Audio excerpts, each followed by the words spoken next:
8 ఏళ్ల క్రితం సరిగ్గా 2017 ఆగస్టు 19న కర్నూలులో సుగాలి ప్రీతి అనే 10th క్లాస్ స్టూడెంట్ అనుమానాస్పద స్థితిలో చనిపోయింది. హాస్టల్ గదిలో ఉరి కొయ్యకు వేలాడుతున్న స్థితిలో మృతదేహం కనిపించింది. 8 ఏళ్లు గడిచిపోయాయి. ఇప్పటిదాకా ఈ కేసులో అతీగతి లేదు. ప్రీతి ఎలా చనిపోయిందన్న విషయాన్ని కనిపెట్టలేకపోయారు పోలీసులు. ఆమె ఆత్మహత్య చేసుకుందా, హత్య జరిగిందా అనేది కూడా తేల్చలేకపోయారు. 3 ప్రభుత్వాలు మారినా బాధిత కుటుంబానికి ఆవేదన తప్ప మరేమీ మిగిలని దుస్థితి. 2017లో సంచలనం సృష్టించిన 10th విద్యార్థిని ప్రీతిబాయి హత్య కేసు ఇప్పుడు రాజకీయ దుమారానికి కారణమవుతుంది. ప్రీతిబాయి తల్లి డిప్యూటీ సీఎం పవన్ కళ్యాణ్పై తీవ్ర విమర్శలు చేయడంతో వ్యవహారం రగులుకుంది. 8 ఏళ్లుగా ఈ కేసు మిస్టరీగానే ఉండిపోయింది. ప్రీతిబాయి తల్లి పార్వతి దివ్యాంగురాలు.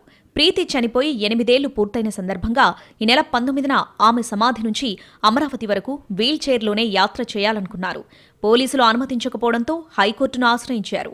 ప్రీతిబాయి వర్ధంతిని జరిపేందుకు అనుమతి ఇస్తూ విచారణ వాయిదా వేసింది కోర్టు. సెప్టెంబర్ 3న ఈ కేసు హైకోర్టులో విచారణకు రానుంది. మరోవైపు డిప్యూటీ సీఎం పవన్ కళ్యాణ్పై పార్వతి తీవ్ర విమర్శలు చేశారు. న్యాయం చేస్తానని ఎన్నికల ముందు హామీ ఇచ్చిన పవన్ కళ్యాణ్ అధికారంలోకి వచ్చాక పట్టించుకోవడం లేదని ఆరోపించారు. తన కూతురిపై అతి కిరాతకంగా అత్యాచారం చేసి హత్య చేశారని, 8 ఏళ్లుగా న్యాయం కోసం పోరాటం చేస్తున్నారని చెప్పారు. మొదటి సంతకం సుగాలి ప్రీతి ఫైల్పై అన్నారని, గెలిచి 14 నెలలవుతున్నా ఒక్క మాట కూడా మాట్లాడలేదని మండిపడ్డారు పార్వతి. అసెంబ్లీ సమావేశాల్లో సుగాలి ప్రీతి కేసుపై చర్చించడంతో పాటు కేంద్రంపై ఒత్తిడి చేసి సీబీఐతో దర్యాప్తు జరిపించాలని డిమాండ్ చేశారు. గవర్నర్ను కలిసి తనకు జరిగిన అన్యాయాన్ని తెలియజేస్తానని, అలాగే జనసేన ఆఫీస్ ముందు ఆమరణ దీక్ష చేపడతానని హెచ్చరించారు ప్రీతిబాయి తల్లి. పవన్ కళ్యాణ్ గారు ప్రతిపక్షంలో ఉన్నప్పుడు సుగాలి ప్రీతి కేసుకి నేను న్యాయం చేస్తాను, సుగాలి ప్రీతి కేసు తల్లిదండ్రులతోనే మేము ఉంటాము అని అండగా ఇచ్చి మాట ఇచ్చి ఇప్పుడు డిప్యూటీ సీఎం అయిన తర్వాత మరి సుగాలి ప్రీతి కేసుని గాలికి వదిలేసిన విషయం కూడా మీకు అందరికీ తెలియజేస్తా ఉన్నాను.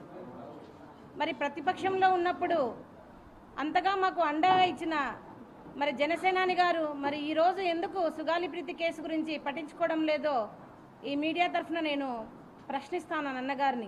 పార్వతి ఆరోపణలపై తీవ్రంగానే స్పందించారు పవన్ కళ్యాణ్. ఉప ముఖ్యమంత్రిగా బాధ్యతలు చేపట్టగానే తాను తీసుకున్న తొలి నిర్ణయం సుగాలి ప్రీతి కేసుపైనేనని చెప్పారు. సిఐడి చీఫ్, డీఐజీ, హోంమంత్రితో మాట్లాడిన విషయం గుర్తు చేశారు. సిఐడి దర్యాప్తు మొదలుపెట్టిన తర్వాత అనుమానితుల డీఎన్ఏలు సరిపోలడం లేదని తేలిందన్నారు. సాక్ష్యాలు తారుమారు చేశారని ఆరోపించారు. గత 5 ఏళ్లలో లా అండ్ ఆర్డర్ దారుణంగా దిగజారింది. అలాంటి పరిస్థితులు ప్రక్షాళన చేసే బాధ్యతను కూటమి ప్రభుత్వం భుజాన వేసుకుంది. గత ప్రభుత్వం చేసిన తప్పుల కారణంగానే కేసు విచారణకు ఇబ్బందులు కలుగుతున్నాయి. నా వరకు నేను సుగాలి ప్రీతి కేసులో దోషులకు శిక్ష పడాలి అని త్రికరణ శుద్ధిగా కోరుకుంటున్నాను. ఇది ఒక్క సుగాలి ప్రీతి కేసుకు సంబంధించిన అంశం కాదు, బాలికల భద్రతకు సంబంధించిన అంశమన్నారు పవన్ కళ్యాణ్. కాసన చెట్టుకే రాళ్ల దెబ్బలని, చేయూతనిచ్చేవారినే తిడితే ఎలా అని ఆవేదన వ్యక్తం చేశారు పవన్. నేను ఫస్ట్ టైం ఛార్జ్ తీసుకోగానే మొదట చెప్పిన మాట, పాపకి న్యాయం జరగాలి, ఏమేమి జరిగిందని సిఐడి చీఫ్ ని నేనే తెలియజేశాను. డీజీపీ గారికి పంపించాను, అప్పుడు డీజీపీ గారికి, అలాగే సిఐడి అధికారులకు చెప్పాను, ఉన్నతాధికారికి, హోమ్ మినిస్టర్ గారికి చెప్పాం.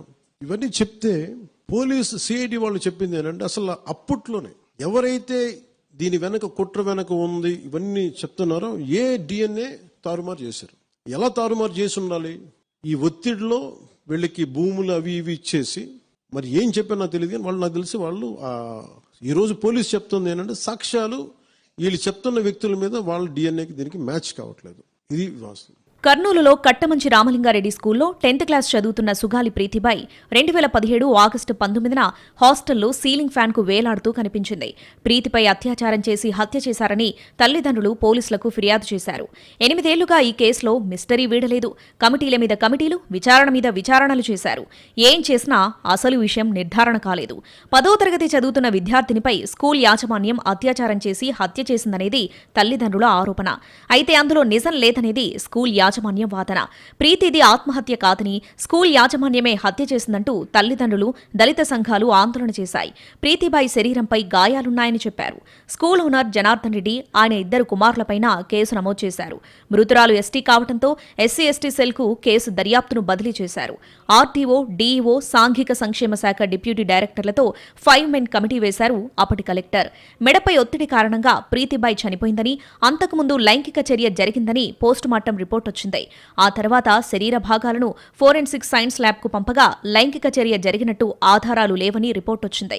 దీంతో 3 వైద్య నిపుణుల కమిటీని నియమించారు. ఈ కమిటీ నివేదిక కూడా అత్యాచారం జరగలేదనే నివేదిక ఇచ్చింది.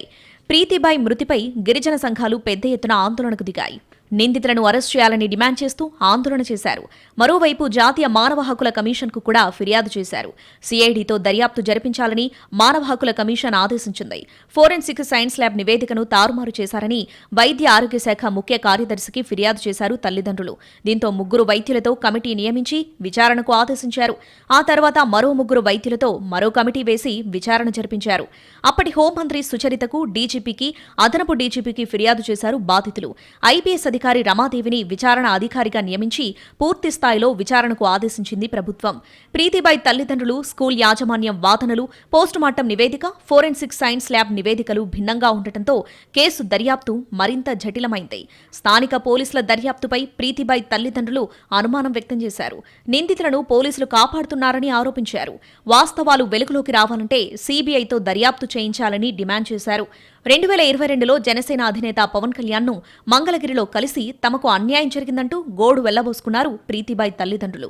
పవన్ కళ్యాణ్ స్పందించి ప్రీతిబాయి కేసులో న్యాయం చేయాలని ప్రభుత్వానికి 3 నెలల డెడ్లైన్ విధించారు. లేకపోతే కర్నూలులోనే పెద్ద ఎత్తున ఆందోళన చేస్తానని వార్నింగ్ ఇచ్చారు. హెచ్చరించినట్టుగానే 2022 ఫిబ్రవరి 12న కర్నూలులో నిరసన కవాతు చేశారు. పవన్ కళ్యాణ్ కవాతు ముందు రోజే కేసు సీబీఐకి అప్పగించేందుకు హోంశాఖకు ప్రతిపాదనలు పంపామని పోలీసు అధికారులు ప్రకటించారు. 2022 ఫిబ్రవరి 18న అప్పటి సీఎం జగన్ కర్నూలు పర్యటనకు వచ్చిన సందర్భంగా ప్రీతిబాయి తల్లిదండ్రులు జగన్ను కలిసి కేసు సీబీఐకి ఇవ్వాలని కోరారు. ఎట్టకేలకు కేసు సీబీఐకి అప్పగిస్తూ ఫిబ్రవరి 27న జీవో విడుదల చేసింది ప్రభుత్వం. అయితే కేసు దర్యాప్తు చేయలేమని, తాము దర్యాప్తు చేసేంత కేసు కాదని చెబుతూ సీబీఐ అధికారులు సమాధానమిచ్చారు. ప్రీతిబాయిపై అత్యాచారం, హత్య కేసు దర్యాప్తు అనేక మలుపులు తిరిగింది. ఈ కేసులో కట్టమంచి స్కూల్ యజమాని జనార్దన్ రెడ్డి, అతడి 2 కుమారులు హర్షవర్ధన్ రెడ్డి, దివాకర్ రెడ్డి నిందితులుగా ఉన్నారు. వారి అత్యాచారం, హత్య చేశారని ప్రీతిబాయి తల్లిదండ్రులు ఆరోపిస్తూ వచ్చారు. కేసు దర్యాప్తులో భాగంగా వారి రక్త నమూనాలు పరీక్షించారు. మృతురాలి శరీరంలో వై క్రోమోజోమ్ గుర్తించి నిందితుల క్రోమోజోమ్లతో పోల్చి చూశారు. క్రోమోజోమ్స్ మ్యాచ్ కాలేదని centre for fingerprinting and diagnosis తేల్చింది. మరి నేరానికి పాల్పడిందెవరు? ప్రీతిని కిరాతకంగా చంపిందెవరు?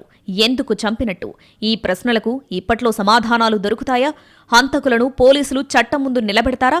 లేదంటే ఏమీ తేలకుండా కేసు కాలగర్భంలో కలిసిపోతుందా?